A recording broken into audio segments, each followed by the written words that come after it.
Hello and welcome to Pulsalink.net. When visiting Pulsalink, you'll be greeted with a login page. Using your email and password, you may log into your dashboard to view and control your MicroVision EX devices. The Pulsalink dashboard page displays the list of controllers that are available for remote access. On the top right, you'll see various icons. An installation wizard can assist you expressly set up a MicroVision EX device. The search icon lets you search your company for specific devices. If you favorite any devices, it'll go to the Favorites tab. To sign out or change your password, you can go to the Profile Settings icon.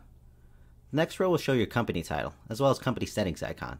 To the far right of that, you can change the view below to a more dashboard view or a hierarchy view.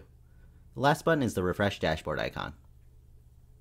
The content body of the dashboard page has devices listed in your company groups. You can quickly see which devices are online, how many alarms they have, and you can quickly favorite your devices in the Favorites tab. The current dashboard you are viewing has several groups, as well as an unassigned group. To edit groups, to edit users, and to edit devices, you'll go to the Company Settings icon. Here you could change various things about your company, such as the name and the token, but more importantly, you could change the management of Pulsalink. These three management options are fairly interconnected, with the groups having the say whether users can see devices or not. The first step of understanding Pulsalink management is understanding groups. Click on the Groups tile to see all the groups in your company. You'll notice how the groups are separated by roles. Roles come into play when adding users. This page lists the roles from top to bottom. Administrators have access to all groups and devices, but a manager, technician, and user will only see what an administrator lets them see. Click on any group to modify it. In the Edit Group pop-up, you can change the name and parent of the group. You can also add or remove users and devices. Managers can be assigned to as many manager groups. However, devices can only exist in one group. You can see that there's one unassigned device. Let's go ahead and assign it to this United States Manager group. If I go back to the dashboard, I can see that my previously unassigned device is now assigned. Let's continue exploring the management settings. When you select the Users tab, you'll be presented with all the users in your company in hierarchical order. On the top right, you can add a new user. I'll go ahead and demonstrate adding a new user by adding a new technician to Pulsalink. I'll set their role as technician. To add them to groups, first you need to add the user. You may also make the user read-only. New users will be considered unregistered in Pulsalink. You can forward them this code so that they can register on the login page, or you can register for them and create their password by selecting the Register button. Lastly, don't forget to add a user to a group.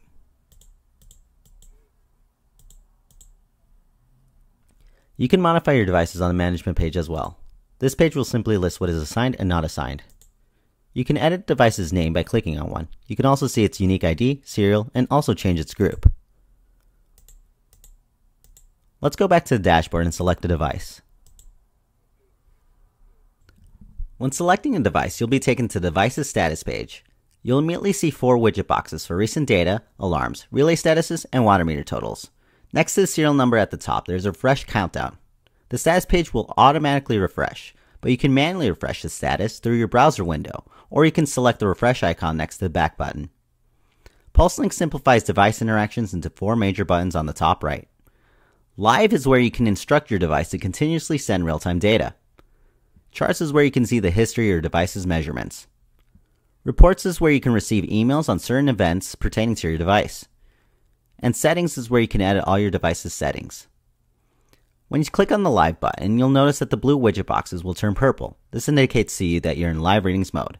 The Live Reading button will now be replaced by a red cancel icon. You can stop this process by selecting the red icon. To preserve your internet bandwidth, Live Readings will automatically time out after 1 hour. Let's go ahead and explore the Charts page. On the Charts page, you can interact with your historical data by changing the zoom or color. You can also specify a specific dataset range. Hovering over the chart will show you a tooltip giving you timely information. The legend box displays key information about your parameters. You can also collapse cards to focus on graphs you care about. When pressing down on the graph, you can synchronize tooltips across all charts. Let's go ahead and explore the Reports page. The blade on the left of the Reports page shows you an option to create a new report. And below that, the blade lists reports you have already created. There are 4 different report types as indicated by these report icons. There's charts, water meters, alarms, and device readings. You can create a chart report, which will email your recipients a PNG image or PDF document of the charts page based on the parameters that you request. The water meter reports will focus on sending you the current totals of your water meters, with additional options to set your target for day, week, or month. You can create an alarm type report to email your recipients in the event of an alarm trigger or alarm clear. With more sensitive parameters, you can limit how frequent you receive those emails, such as not receiving more than 5 emails per 2 hours. The Report Alarm Types option lists all the available alarms for your Microvision EX model.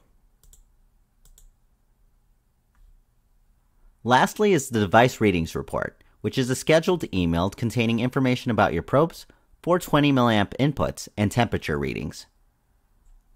Let's go ahead and go to the last option, Settings. In the System Settings page, you'll see various options on the left-hand blade. The Device tab contains information regarding your Microvision EX, such as the software version and model.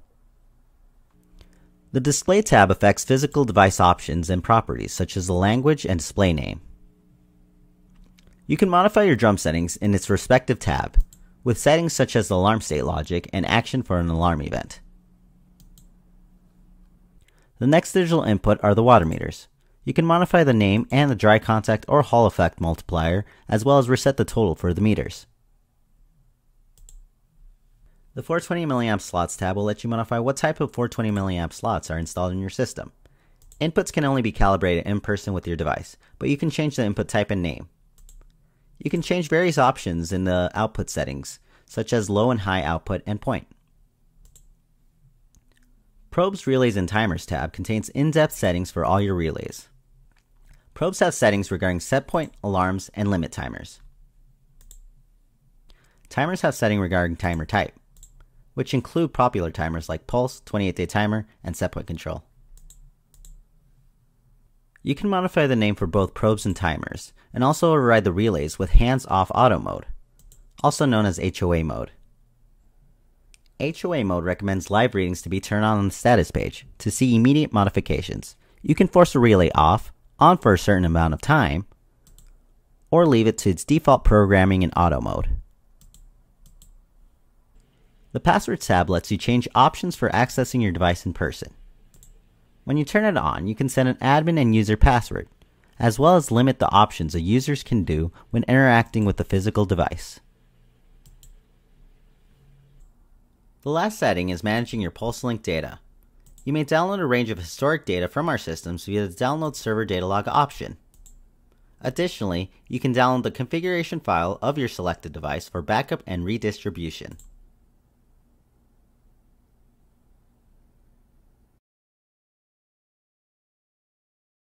This concludes our new Pulsalink webinar. If you have any further questions or wish to learn more about our product, please visit us at pulsafeeder.com. We thank you for your time.